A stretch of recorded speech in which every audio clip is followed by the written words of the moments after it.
Hey, it's Rainis from Agency GR, and right now I'm going to show you how you can set up advanced email tracking for your e-commerce store. Now, let's dive right into it. Step one is you have to make sure you have the HYROS tag, HYROS code installed in your site. If you do, it's pretty straightforward. All you have to do then is set up the links within the emails. And the way you do this is essentially you go in the email you want to send to your customers or the flow you want to create, find the link you're going to be essentially linking to your site, whether that's in the logo, whether that's a button, whether that's an image, or whether that's a hyperlink in the text, and add the HYROS tag at the end of it. And here's how it might look. You might have your link, and then you have the HYROS tag at the end. You can find these HYROS tags under HYROS docs under tracking email marketing. In live, the way you would set this up is by taking the email tag. In this case, I'm using Klaviyo, so I'll be taking it and adding it at the end of the link. So here, for example, we'll have the button in the image. So I'll just add it at the end and make sure there are no spaces except for this. This should have spaces here. That's completely fine if you have it. If you're going to be linking your logo, you can add the link here as well. And the same thing if you're going to be essentially adding a button. So where's the button? There you go. If you add a button, you can just add the hyperlink brand.com and add the HYROS tag at the end.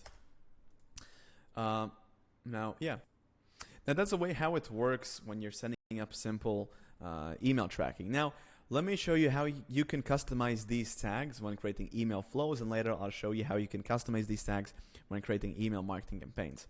So it's pretty simple. Within this tag at the end, you see this email section, and this can be customized so you can actually track every single email and how much sales each email generates. So let's say here, for example, we have a flow. We have, for example, an abandoned checkout flow with 3 emails that are being sent out. Basically, each one of these emails at the end, we'd have AC1, AC2, AC3. And in simple terms, basically AC it's an abbreviation for abandoned checkout, and the number corresponds to the email that is being sent out. So 1 is the first email, 2 is the second, and 3 is the third email. Pretty straightforward there.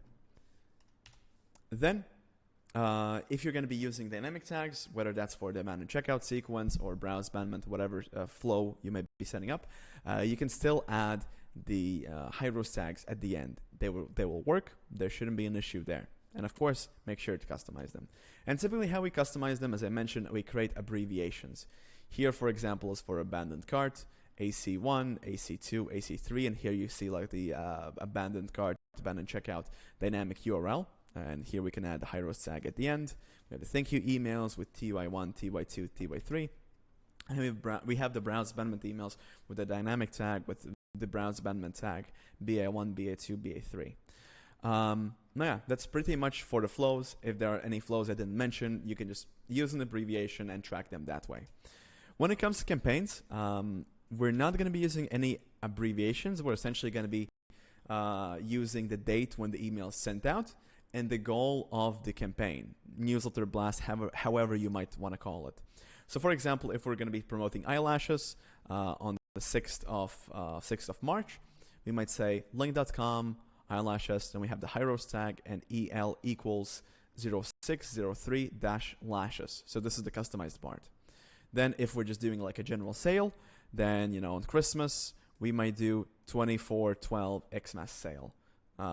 Now, for me, I'm a European. That's why we start with the date and end with the month. But, you can just switch it around. And then, if we're promoting like a phone case, we may do the same, 1703 to 17th March, and a phone case. That way you can see the sales on HYROS.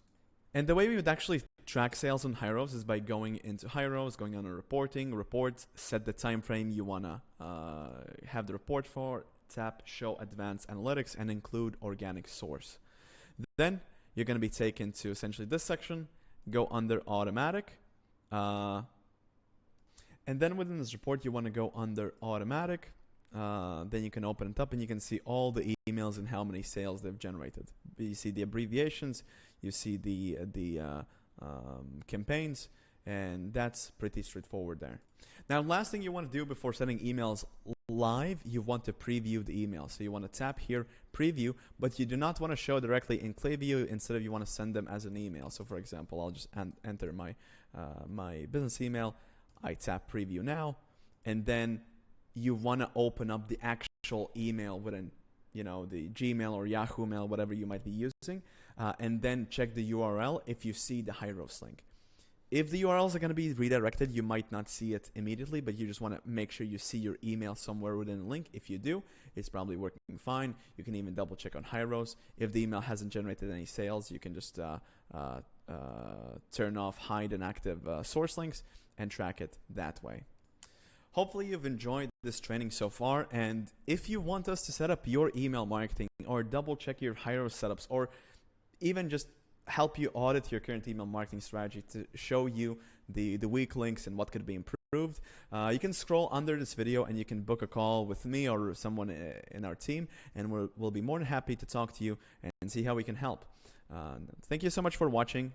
It's been a pleasure training you. Let me know if you have any questions. You can type them in the HYROS Facebook group. And yeah, take care. Bye.